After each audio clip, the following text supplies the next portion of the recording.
Competitive exams में fail होना सच में दिल तोड़ देता है। सालों की मेहनत के बाद जब रिजल्ट उम्मीद के मुताबिक नहीं आता तो ऐसा लगता है जैसे सब कुछ खत्म हो गया है। आज के विश्लेषण में हम यही देखेंगे कि कैसे एक असफलता किसी की भी सबसे बड़ी वापसी की कहानी बन सकती है। और यही वो सवाल है जो हर उस स्टूडेंट के मन में गूंजता है जो फेल हो जाता है। क्या सारे रास्ते बंद हो गए हैं? क्या ये सच में दी एंड है? चलिए इस पावरफुल सवाल का जवाब एक साथ ढूंढते हैं। अभी कुछ टाइम पहले एक एसएससी कैंडिडेट का वीडियो बहुत वायरल हुआ था। 4 साल की कड़ी मेहनत, 4 अटेम्प्ट्स और फिर जब रिजल्ट नहीं आया तो वो कैमरे के सामने इमोशनली टूट गए। ये कहानी सिर्फ एक इंसान की नहीं है, ये उन लाखों स्टूडेंट्स की फीलिंग्स को दिखाती है जो इस दर्द से गुजरते हैं। तो चलिए इस टॉपिक को थोड़ा और गहराई से समझते हैं। सबसे पहले ये समझना बहुत ज़रूरी है कि फेलियर का दर्द कितना पर्सनल और कितना गहरा होता है। ये सिर्फ एक एग्जाम में फेल होना नहीं है। जब कोई फेल होता है ना, तो उस मोमेंट में सबसे बड़ी लड़ाई बाहर की दुनिया से नहीं होती, बल्कि खुद के मन से होती है। दिमाग में नेगेटिव बातें घूमने लगती हैं और यही नेगेटिविटी सबसे बड़ी दुश्मन बन जाती है जो हमें आगे बढ़ने से रोकती है। अच्छा, अब बात करते उन बाहरी वजहों की जो इस दर्द को और भी ज्यादा बढ़ा देती हैं। ये सिर्फ हमारी अपनी फीलिंग्स नहीं है, बाहर का प्रेशर भी बहुत ज्यादा होता है। तो ये प्रेशर आता कहाँ से है? यार, मम्मी पापा को क्या मुंह दिखाएंगे, दोस्त क्या सोचेंगे, रिश्तेदारों के सवालों का क्या जवाब देंगे? ये सवाल अंदर से इंसान को खोखला कर देते हैं और अक्सर अपनी तैयारी का इतना हाइप बना दिया जाता है कि फेल होने पर उम्मीदों का बोझ कुचलने लगता है। ये स्लाइड बहुत क्लियरली दिखाती है कि मोटिवेशन की जड़ क्या है। अगर लक्ष्य सिर्फ दूसरों को गलत साबित करना है तो फेलियर तोड़ कर रख देगा। लेकिन अगर लक्ष्य एक पर्सनल पैशन को पूरा करना है तो फेलियर के बाद भी खड़े रहने की ताकत मिल जाती है। तो सवाल ये है कि इस अंदरूनी और बाहरी प्रेशर से डील कैसे किया जाए। इसका जवाब एक बहुत ही पावरफुल कॉन्सेप्ट में छुपा है, जिसे साइकोलॉजिस्ट ग्रिट कहते हैं। ग्रिट का मतलब सिर्फ मेहनत करना नहीं है, इसका मतलब है किसी लॉन्ग टर्म गोल के लिए पैशन रखना और फिर चाहे कितनी भी मुश्किलें आएं, कितने भी फेलियर्स आएं, उस लक्ष्य के लिए लगातार सालों साल मेहनत करते रहना। ये एक मैराथन दौड़ने जैसा है, कोई 100 मीटर की रेस नहीं। साइकोलॉजिस्ट एंजेला डकवर्थ की रिसर्च एक बहुत ही सरप्राइजिंग बात बताती है। उन्होंने पाया कि लॉन्ग टर्म में सक्सेस का सबसे बड़ा प्रेडिक्टर किसी का आईक्यू या टैलेंट नहीं, बल्कि उसका ग्रिट है।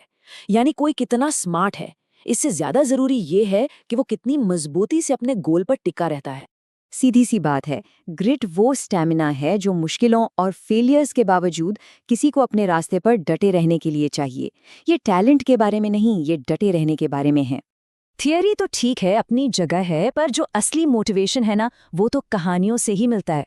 चलिए कुछ ऐसे लोगों की कहानियों पर नजर डालते हैं जिन्होंने फेलियर को अपनी सबसे बड़ी ताकत बना लिया।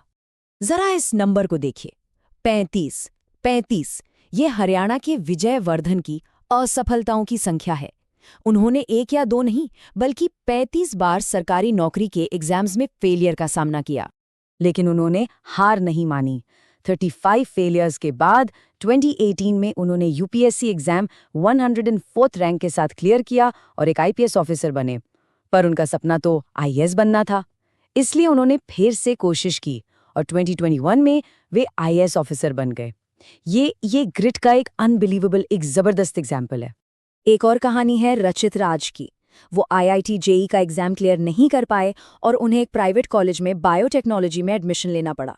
अब समाज की नज़रों में तो ये एक बहुत बड़ा फेलियर था, लेकिन रचित ने खुद को हारा हुआ नहीं माना और यूपीएससी की तैयारी की। और रिजल्ट, उन्होंने अपने पहले ही अटेम्प्ट में ऑल इंडिया रैंक 3 हासिल की। कॉलेज में फेल हो चुके रणवीर अल्लाबादिया इस फीलिंग को बहुत खूबसूरती से बताते हैं। जैसा कि इस कोट में कहा गया है, असली जीत है ही लड़ते रहने में, बार बार गिरने के बाद भी उठकर खड़ा होना। फेलियर से सबसे बड़ा सबक यही मिलता है कि वापस लड़ना कैसे है। तो चलिए इन सभी बातों को, सभी लेसन्स को एक साथ जोड़कर देखते हैं कि आगे का रास्ता कैसा दिखना चाहिए। ये सब कुछ माइंडसेट बदलने के बारे में है। स्वामी विवेकानंद का ये कोट, इसमें सब कुछ आ जाता है। जब कोई फेल होने के बाद फिर से कोशिश करता है तो वो जीरो से शुरू नहीं कर रहा होता है, वो अपने साथ अपना एक्सपीरियंस लेकर चलता है, जो उसकी सबसे बड़ी ताकत है।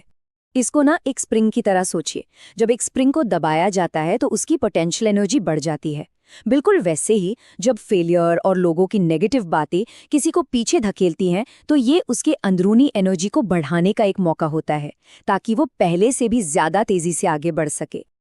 तो आगे बढ़ने का रास्ता क्या है? ये 3 स्टेप्स बहुत जरूरी हैं।